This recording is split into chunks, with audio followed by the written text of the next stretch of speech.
this is a very rare experience that we've got for you this afternoon. These two guys are so well known for the work that they've done together. We're not going to bring them out into the building. We're going to bring them out together because between the two of them, they launched a phenomenon that has continued on through today. So without further ado, it is my distinct honor and pleasure to bring out Mr. Mark Hamil and Mr. Kevin Conroy.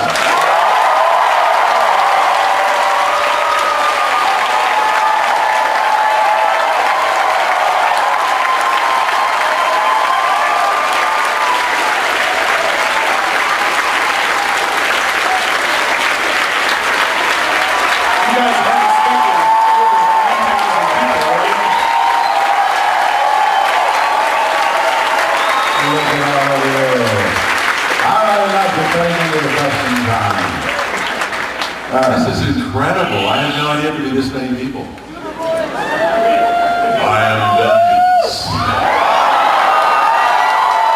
I am the night. I am Batman. And I'm another person in the room. It's old, but it works every time. Now, you remember, the first time I did Batman, I wasn't playing the Joker. I came in and did a part on Heart of Ice.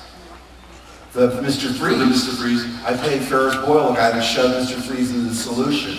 And I remember getting the script because I said to my agent, I want to be on this show. I was reading Comic Buyer's Guide. I'm a big comic book nerd. I don't think you ever read a comic book. You are. He's a comic book maven. He's the Bible on comic books. What I love though is you've never read a Batman comic. I didn't know anything about Batman. I love that. I love that. Just proves. It's like Diane Pershing is Poison Ivy. I'm going on and on about her origins, and she was looking at me like I might be a stalker. So suspicious, but... No, it's true. Mark has an amazing collection, and he's like the go-to guy for any information you want to know about anything in animation or any comic books. And when I started, my only exposure had been the Adam West series. And that was not at all what they were going to do. They were going in like a whole different direction.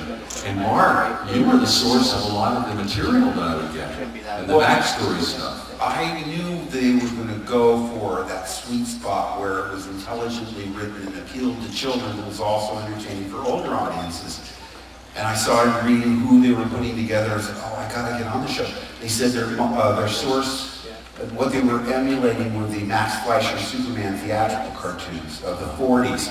So I called my agent and said, really want to be on the show. And they just gave me the part on Heart of Ice. I didn't have to audition. I read the script and I thought, my gosh, this is so deep and melancholy, where they make the sympathetic portrayal of Victor Freeze working on this cryogenic technique to, preserve his wife. I said, this is really spectacular writing. So I went in and I was just geeking out like a fanboy because I'm looking at all the drawings on the wall and it was just fantastic. Later, I think they remember me being that enthusiastic when they were casting the Joker, because that one they didn't give me. I had to audition. But and I don't want to repeat the story, but I had great confidence because normally if you really want something, they can sense that sort of neediness. The best technique is to be aloof, like you don't care. Yeah, but I went in sure that they wouldn't be able to cast me because of the PR nightmare of casting this icon of virtue, Luke Skywalker, as the Joker. I said, there's no way I'm going to get this. So I was relaxed, knowing that they couldn't hire me. But that's something that a lot of people, I don't think, knew about you. They saw you as Luke Skywalker. You were this handsome young leading man. But you're really the character actor. Absolutely. You have the soul of the character. And that's why I went to Broadway to try and I got to play the Elephant Man, I got to play the Groucho Marx part in Room Service that Alan Arkin directed. I mean, they let me do character parts on Broadway. And Amadeus, I've been on the road. We did the first national tour and then they moved me to Broadway. And you couldn't change the lines, but you could play with the laugh, because Mozart was meant to have this ghastly laugh that shocked everyone.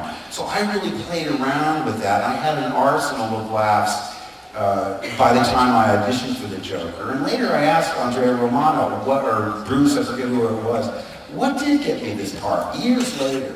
And they said, oh, definitely you're alive. Because when we heard that, we kind of looked at each other and went, that's the guy. Wow. So, Andrea Romano, that's a good name to start on. She is so much the heart of what happened with this show. Because she...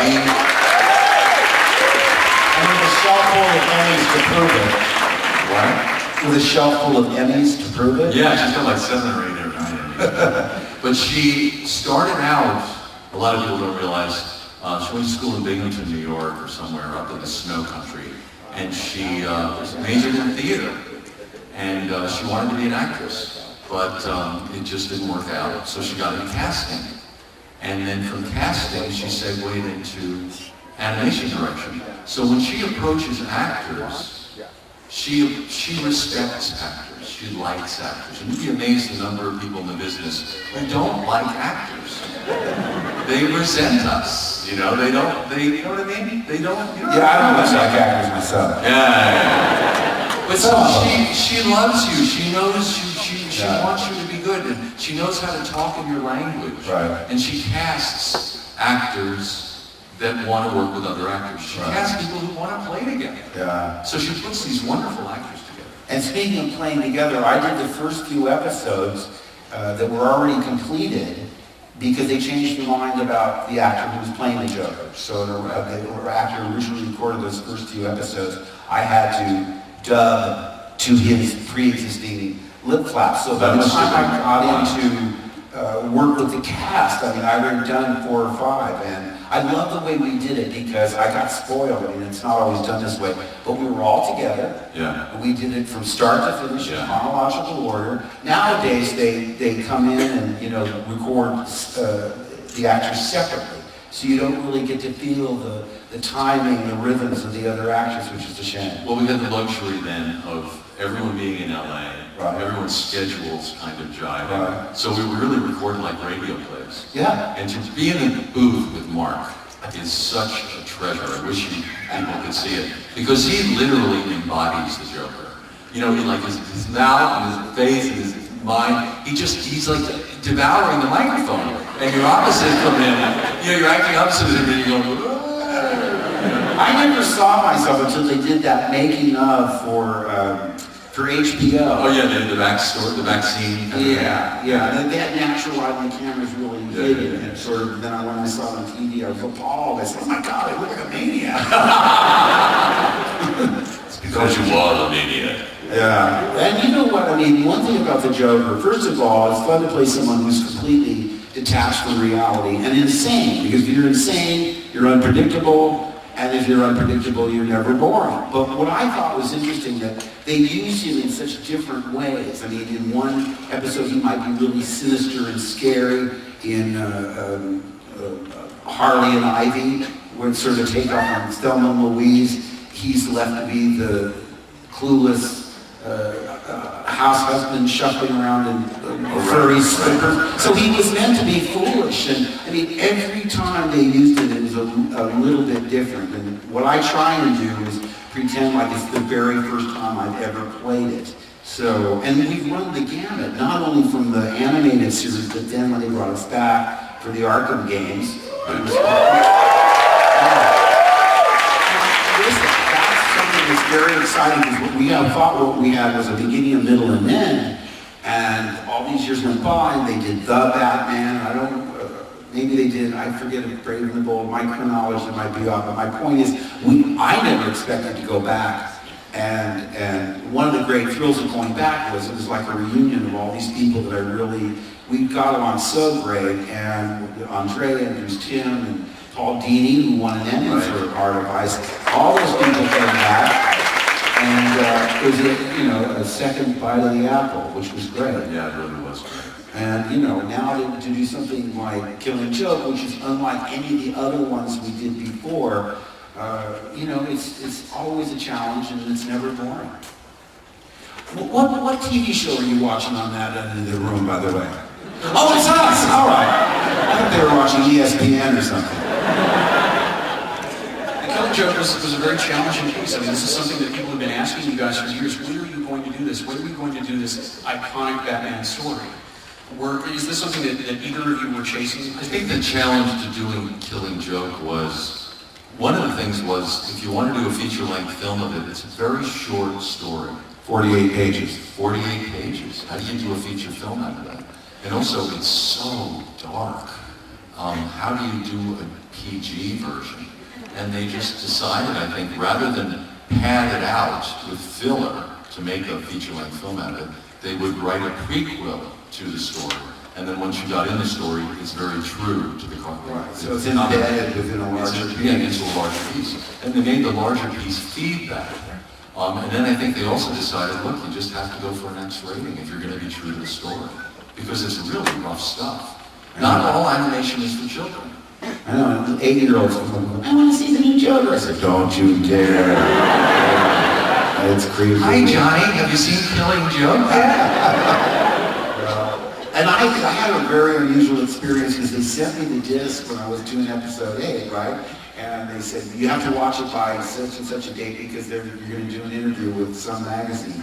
And I was busy and everything. And then I looked at my calendar and I went, oh my gosh, day after tomorrow I start a sequence where it's going to be really involved and heavy special effects, so I won't be able to do this. And we were on night shoots anyway, where you stay up all day and then shoot all night, like vampire hours. So I got home one day, night, whatever it was, 4:15 in the morning or something, and looked at my book and went, oh my God, tomorrow afternoon I have to be interviewed about this. So I put it in and watched it all by myself in the basement of my house in London.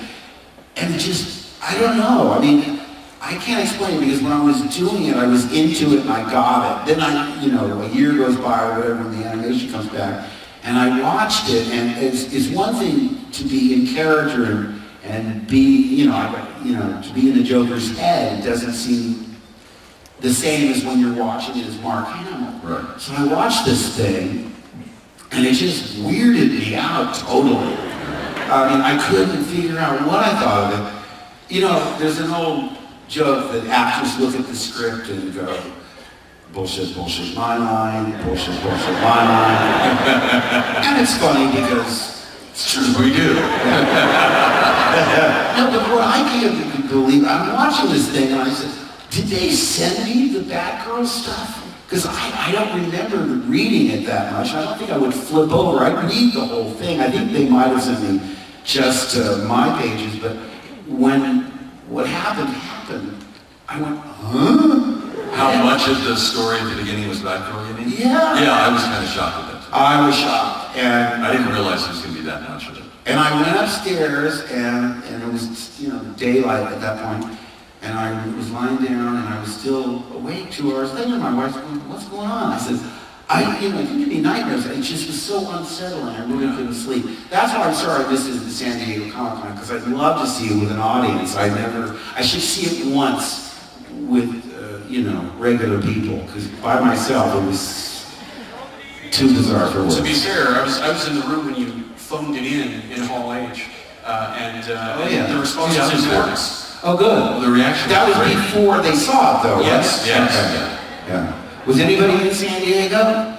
Okay. Because I heard afterwards it was like a near, I don't know, there was some back and forth between somebody that was, it's come under criticism for being misogynistic and violent and using Barbara Gordon as a plot device rather than the person. It's weird though, because I don't really, I like to hear what you think more than, analyzing it myself. Get silence. So, we've got some audience members who have some questions right here. Do we have the first question? No math questions, please. I just want to say that you guys are the definitive Batman Joker. Thank you. Wow. It's so nice to have a partner, and we really are a partner, because I think that if we didn't have Kevin laying the foundation of believability and strength that he does, good actors make other actors look better, and this guy's one of the best in the business. It's just awesome.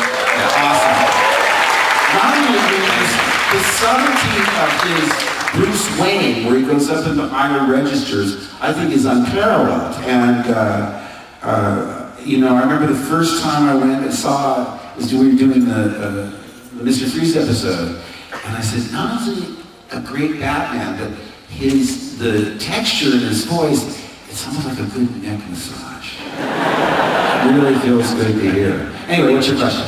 Thank you. So it's not really a question, but I mean, I'm a big fan of the interaction of the two characters, and a big fan of you guys mentioned the Twin Joke movie. I was wondering if you guys could redo a scene from The Dark Knight as your voices, or Christian Bale. You're asking to do a dramatic reading. Well, they want us to dub over The Dark Knight from Christian Bale. No, I think Christopher Nolan will probably cut off our heads. Yeah, I think we get in big trouble for that. Yeah, you know. There's a couple lines that I have. I don't think so. No, we don't want that to go on the internet, do we? No, the closest I've come is someone asked me to say, why so serious? Which I did. Now, what is your conception of the voice? Because people always ask me, who did you put together to come up with the Joker? And I don't think I consciously realized at the time, but as a kid, I loved all the Universal horror films. And I loved talking like, this is the children of the night. I loved Peter Lorre and Boris Karloff. I loved all those guys. And one of my favorites was The Invisible Man. And Claude Rains says, crazy? You think I'm crazy? I'll show you who's crazy. He had such grit and drama, and it was so dynamic. I didn't consciously say I'm going to go in and do Claude Rains, but in retrospect, I'm sure he had a big influence. Other times I did specifically take things like the Blue Meanie in Yellow Submarine. And I think Joker should have a lilt at times. And one of the things, the lines that stuck out from Yellow Submarine was, and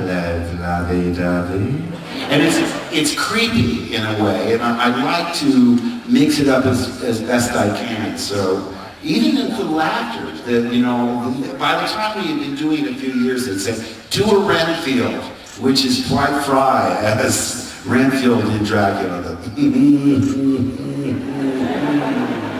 So yeah, there's that.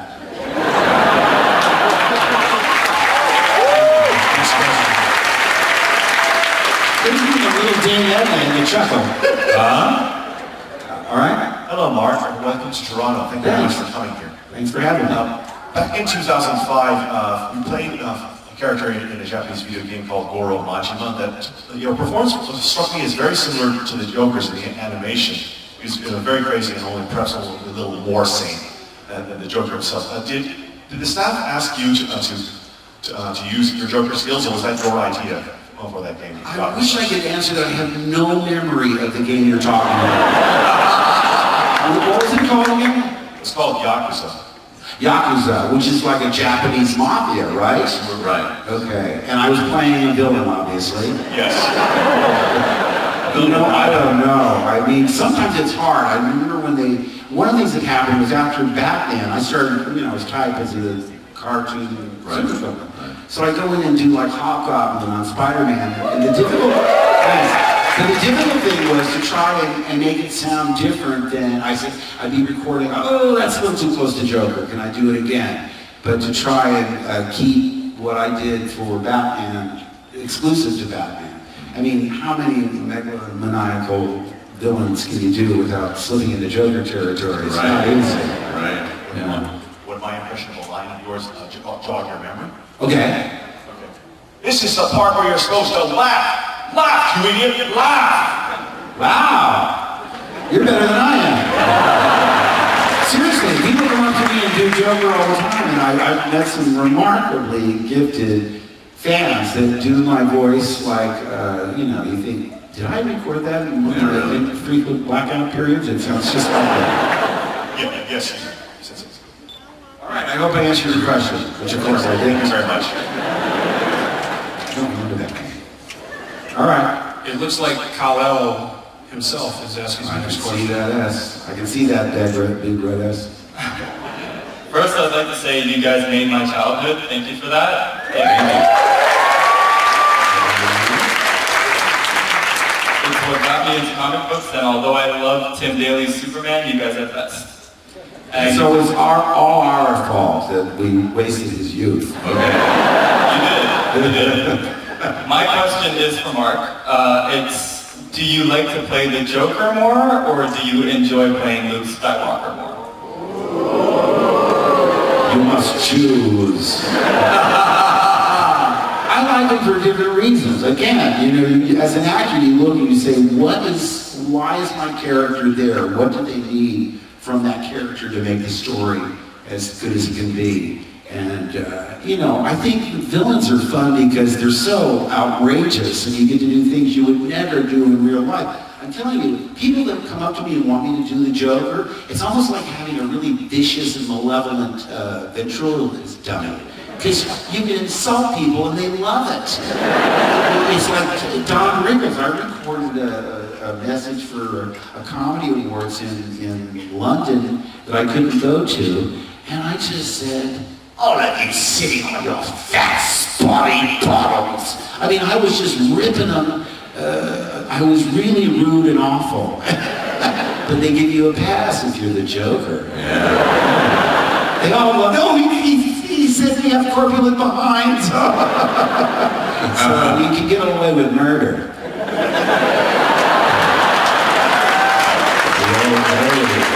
That's plenty wrong with me.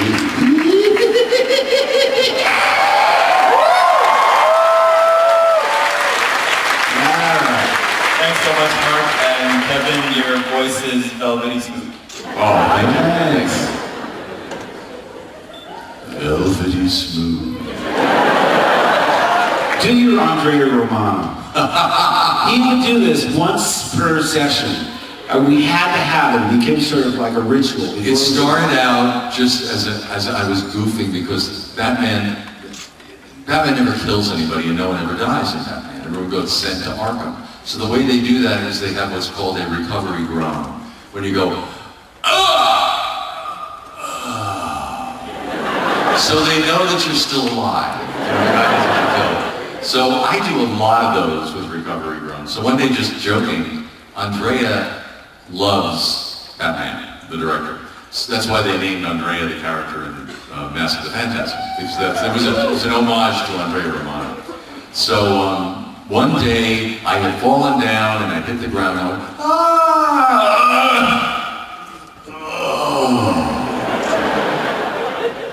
Andrea. We all loved her. And the place fell apart. And she said, I'm taking that home tonight. So it got to be a ritual. Every time I had a recovery groan, I'd hear, and then you say, Andrea. See? That's that neck massage I was talking about.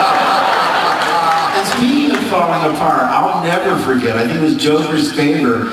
The character didn't even have a name. It was like henchwench, Joker's henchwench. And in comes Arlene Sorkin. Oh.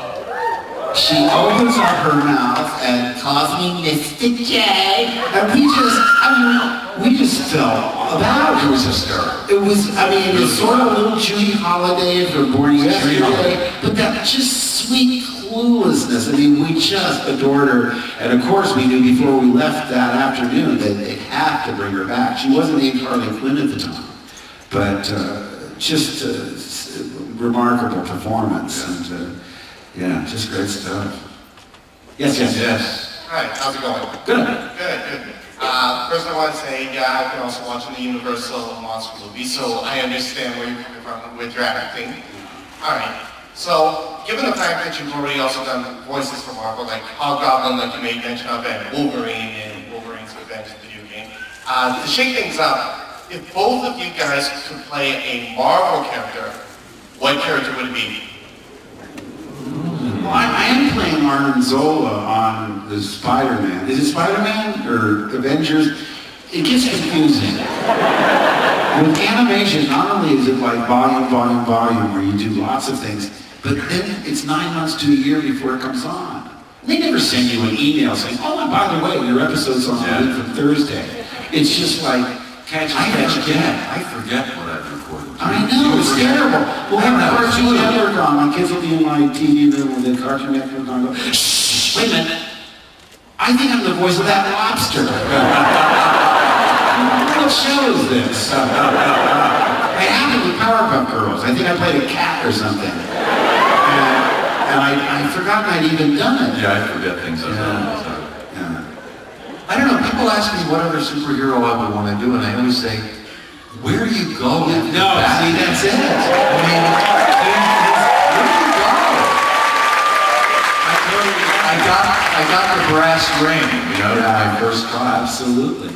And where do you go after the Joker in terms of a villain? No, I don't know. He's like the, the guy, the go-to crazy guy. I know, well, I actually played the trickster before I played the Joker. So people always say, you get that part because you played the trickster. And if you understand show business, the animation department at Warner Brothers has no idea what the television department is doing at Warner Brothers, which has no idea what the feature film department is doing at Warner Brothers. So no, when I went in for Batman, they had no idea I played the trickster, which again is a variation on the Joker. That's the thing. These characters, really set the standard for all that follows. So whether it's the prankster or Toy Man or whatever, they're all sort of variations on the original Joker.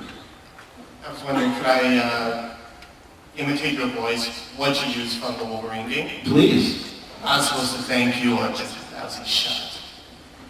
Oh, okay. There you go.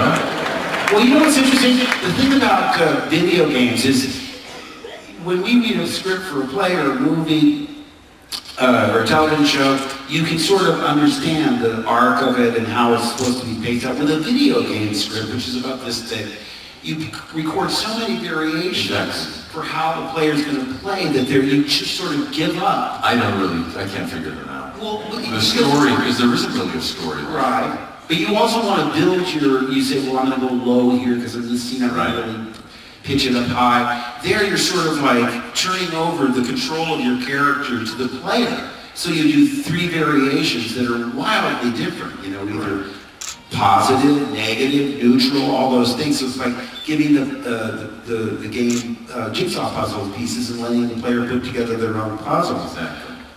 But also, because of the way they're played, they want to have completely clean takes. So none of us can record together. They always record you separately. And so you're alone in a booth for 4-hour blocks of time. And then you have an hour for lunch, and there's another 4-hour block. So it's 8 hours a day alone, doing line after line after line after line after line. Now, could you do it with a little more irony? Line after line. Keep the irony and a little bit of a smile. Line after line. And you're trying to keep the character alive. You're trying to be true to the character, keep the voice going, and you're acting in a vacuum.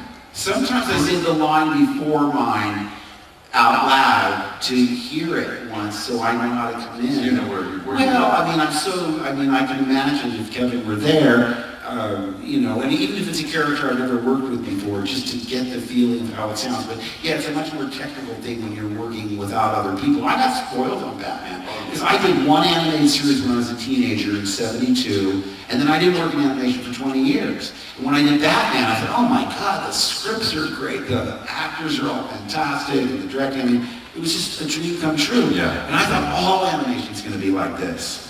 Surprise! Oh yeah, surprise. But really, with Wolverine, I was really excited. I said, oh, cool. I said, first of all, I couldn't imitate Hugh Jackman if I tried. They said, no, we don't want to do Hugh Jackman. Just do it like sort of Clint Eastwood. So I gave it that gravelly sort of gruffness and so forth. And I thought, oh boy, I hope this is a hit, because then there'll be sequels and so forth, and I'll play, at least in the video games, I'll be Wolverine. And they gave me a copy of the game when it eventually came out. And I gave it to Nathan and Griffin, my two sons, because they still play games and stuff. And about a month and a half later, I went, oh, by the way, you guys, how was that Wolverine game? And they both looked at each other. And they said, well, you were good. That bad, huh? They didn't like the game, so, and they never made a sequel, so. But you never know. Sometimes the art direction is great, all the other actors are great, but since I'm not really a game player, I don't know how they play it. A lot of things that we have no control over are important as to whether the game is a success or not. Control and what you're able to do. All right. But the way Arkham Knight ended, I just loved. acting that, and I love the way they put it together. Yeah. When Batman has to take in the Joker. Oh, yeah. Well, that's the thing. I mean, they killed me in the second one. So when they came back and said, we're going to do Arkham Knight, I said, you guys, that means Paul Crocker. I said, if you could come up with a good way to bring Joker back, what is it like? Is he like a Force ghost or something? But they came up with such a novel and unique way to bring him back. Just amazing. But, And next. Hi. So I have a question coming from a lot of fans. What is your opinion on Young Justice, and do you think it should be brought back? I'll answer for Kevin. I've never seen it. I've never seen it. See, do I know this guy or not? I don't know. I've seen clips from it and stuff, but listen, I'm really embarrassed. I still haven't seen the new Joker in the movie, which is called Suicide Squad. I've seen clips and everything, and I think his look is so dynamic, and I can't wait to see it. I know people have issues with the script and so forth, but sometimes, I don't have time to keep up with all this stuff. Yeah. And Young Justice, I'm not even sure, it's like their teenage I don't know what versions. it is. It's like Justice League and the teenage versions together. The Joker was terrible in it, so don't worry about that. That Batman was creepy. great. No, I still haven't seen Suicide Squad either. Right. But I love so many Jokers. I've never seen a Joker where I said, oh, that's terrible. There's always something I like. Yeah. The very first Joker was Larry Storch in animation. I love Cesar Romero. I loved all the movie Jokers. I love John Damascios. I love Jeff Bennett.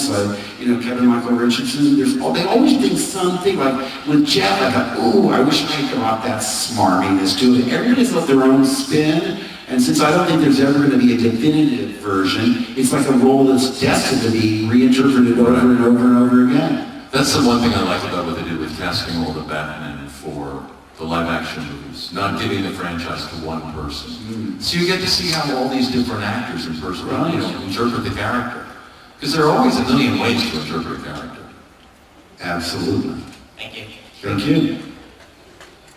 So we gotta watch Young Justice. I know you said you didn't really see Suicide Squad based off clips of the Joker.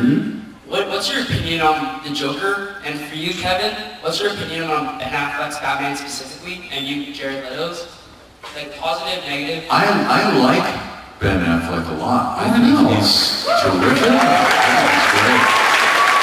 My favorite part of the movie is when he takes the sink from the wall and crashes it over Superman's head. Because they invited me to the premiere in London, Warner Brothers did, and when they do that for you, they expect you to tweet about it. I'm like, what do I say about this? Because it's so hard to, I could be a critic and come up with an opinion in 12 hours, but I remember tweeting, need surgery to have eyeballs reinserted into sockets, because it was eye-popping. And my hashtag was everything and the kitchen sink. Because I love that. It's so it was cool. all over the place. Kaboom. But the thing I didn't like about the movie was that they crossed that line where Batman kills people. Yeah. And to me, that's always been a very important distinction about Batman is that he doesn't kill. He puts them in Arkham. Well, also they had Superman kill in Man of Steel, didn't they? He killed Zod, or whoever that, Yeah, Zod. is it Zod? I love that actor from, from Boardwalk Empire. It's amazing. So how's that for a non-answer?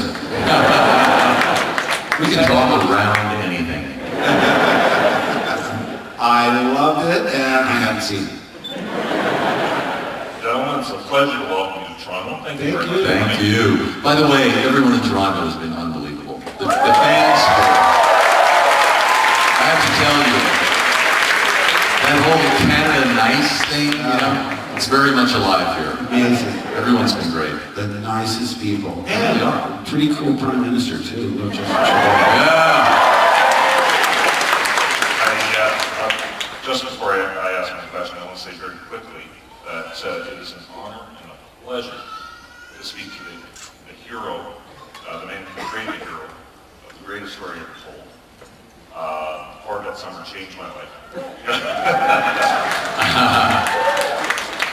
Oh, look, there's my fan base. The young, and of course, the mentally young. Mentally young right here. No, I kid. Okay. Skywalker has been my hero since I was little and still is. Great, thanks so much for saying that. My question is that when you started working together on the original animated series, you mentioned that this was a terrific series that was accessible to children, but at the same time didn't talk down to them, and appeal to adults at the same time. You moved on to the Arkham games, excellent games. I've enjoyed every single one that I've played. But it was a while before I was comfortable with my kids playing. Yeah, Sure. And your most recent effort, which I have not seen, The Killing Joke, definitely not for kids. Right. How do you feel about that progression, I guess, in Well, maturity? a lot of people don't realize that the original Batman series was a primetime show when it was on Fox. It was geared toward a primetime audience. So they were going for an adult audience. He never killed. No children were ever in danger. They had all kinds of standards and practices that they respected. But it did paint a very dark world, a dangerous dark world. And they thought that was really for prime time. It gradually went into the You have advertising. standards and practices, or the censors have a list of things you can and can't do. I mean, you can't Yeah. punch someone in the face, you can't throw them through a plate glass window, no alcohol, no drugs, no sex. You can't endanger the life of a child. And you know, we had to go back and re-record because in that one episode, I kidnapped the mayor's son, and that was a no-no. So we had to go back where the kid stows. And remember, I was playing a clown at a children's birthday party. And we went back and had to have the kid stow away in the back of my truck because kidnapping a child was verboten. And what was hard about that one is you had to come up with another voice, and it's you that recognize, you say, that laugh. When I'm doing I didn't say quite that way. well, that's the best I can do. That's my Kevin Conroy impression. But if you go back and watch that episode, I'm thought of doing Ed Wynn. I do have thought of somebody else. The thing that's great about it is if you do like really bad impressions, like no one knows that I'm doing, George C. Scott because it's a terrible impression. But if you can find role models to sort of put into the DNA of the character and then eventually make it your own, that's what I tell. And I said to voiceover people after a few years in the business, I said, have you ever done that? Because I'm doing this part now, this sort of a cross between Howard Cosell and Jay Leno, and some of the best people in the business say, oh, we do that all the time. Anyway. But to get back to your question, they're very aware of who they're writing for and what the audience is and being careful about that.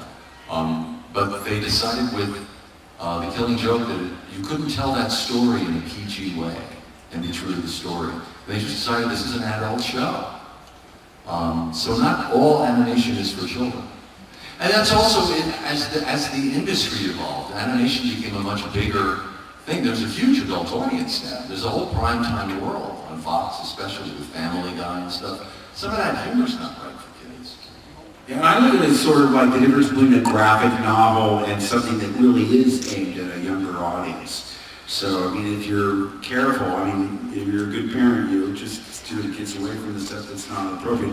I think the games were all marked for 16 and up and so forth. Because we were doing sequences like, can we do this? Yeah, This yeah. is really, Okay. But I like it because, again, it keeps it fresh and different. I sort of long for the old days when it was, because the original animated series is much more like a comic book come to life. Yeah. And I get letters saying, why don't you kill more people? And I said, well, on the cartoon, it's all, Joker's all, bark and no bite because, we're restrained by the censors. And now that, sometimes restraint is good because you have to find a way to be clever and entertaining without just, Absolutely. blowing people's brains out. So, Absolutely. you look at some of the earlier sitcoms, the Dick Van Dyke Show, and they were so witty, but they couldn't get near a joke that had even the double entendre sexually. But nowadays, you mentioned Family Guy. You go, can they do that on TV? I know, there's kids in the room. All right. Thank you very Thank you. much. Sure. Guys, we've got time for this one last question. Oh, wow. I'll talk fast. That was fast. Mark Hamill, besides Jimmy, hey, we're here for you. It's going to be fun. Mark Hamill, who is your favorite Batman besides Kevin Conroy? And Kevin Conroy, who is your favorite Joker besides Mark? I sort of answered that question because I always find things that I like. I mean, I love Cesar Romero's energy and exuberance. I mean, it was just like I'd never seen anything like that before. Although I think my favorite villain from the original series was Frank Gorshin's Riddler. Yeah. And one thing that I remember reading about Frank, which was really informative for my Joker, he goes, it's not that the Riddler laughs, it's what he laughs at, which is unnerving, things that we wouldn't find funny. And I really wanted to make sure when I did Joker that there wasn't one specific laugh. I wanted it to be like an orchestra. I wanted to use laughs for various reasons so that he had a whole arsenal of laughs in his repertoire. Although the idea of kids on the playground imitating me gives me a pleasure I can't describe. Because when I was a kid, that's all, smarter than the average kid. I love the music of the human voice, and I'm telling you, the Looney Tunes, the Jay Ward cartoons, Bullwinkle, Disney, all that stuff, that really was something that, and as a kid, I remember they showed Clarence Nash on one of those making of Disney specials where he was recording Donald Duck. I was maybe 6 or 7, and I thought, it finally clicked, Somebody goes to work every day, and his job is to be Donald Duck. I want that job!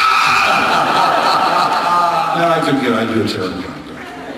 But there are different takes on all the characters, and each actor brings different takes. Mark is my Joker. He's the definitive Joker. I can't imagine any And other. right back at there's Kevin, and then there's everybody else. So That's the way I am. we're biased. Mark and there's everyone else. And again, it's like I love the dance we do because I know Kevin's rhythms, he knows mine, and you slip into a familiarity that's really nice. It's like slipping on a comfortable old pair of shoes. But what's also nice is there's a great trust between us. Actors are people. There are some nice actors, there are some not so nice actors, there are generous people, there are not so generous people. You can be on stage with someone who does nothing but upstages you, and you're constantly battling for the scene. Mark is someone who understands that the better I am, the better he will be, because he has more to work with. And I feel the same way about Mark. So I take such joy in watching him do his dance, because I know it's going to get something really wild out of me. It's going to make me be better. He makes me be a better actor. Vice That's what I versa, always look forward to. too. Exactly. And the colors are right. They've endlessly analyzed the Joker and the Batman's relationship, that they complete each other. And that, one of the most informative lines I wrote the introduction for that Joker coffee table book, and I couldn't get a hook on it. I said, how am I going to write in 1,500 words what this has meant to me? And then it occurred to me, in The Man Who Killed Batman, when the Joker believes that some two-bit crook has killed Batman, which is that's his goal in life. That's what and when it's done by somebody that's just, a nobody. Nobody. Exactly. And the line I remember was, without Batman, crime has no punchline. I thought, wow. The fact that you would conceive that crime needs a punchline, it's great. It really helped me understand the character a lot more. And that's Paul Dini again, a wonderful writer. Yeah. I love the Shadow. That was a wonderful last question, which makes me want to ask a follow-up since we're closing in the 25th anniversary of Batman the Animated Series. Yeah. Isn't that crazy?